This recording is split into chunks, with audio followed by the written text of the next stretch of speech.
Alright, so here we're going to be looking at hip internal and external range of motion measurements.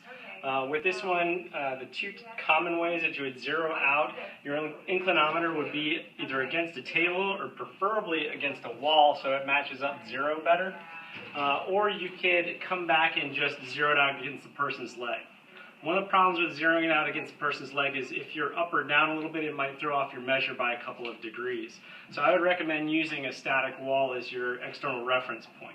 And then from there, don't take the inclinometer off the leg after you do one measure versus the other one. Keep it in one place because then you're going to decrease the variability in your measure.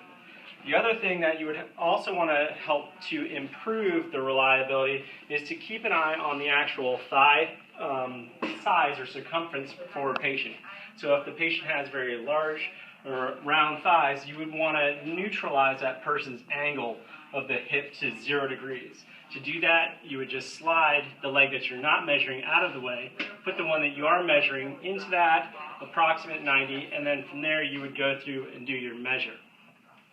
Now, a good trick is to not move too slow, because if you go too slow, your eyes won't be able to focus on what is actually happening at the pelvis. So I would go through a little bit quicker and just see where you start to engage at, and then back off and move in, and then that would be where your measurement is. Same thing with going into external rotation. As I go, I would give a little bit of shake till I see that motion occur. Once that motion occurs, that tells me where my resistance is and therefore where my measure is.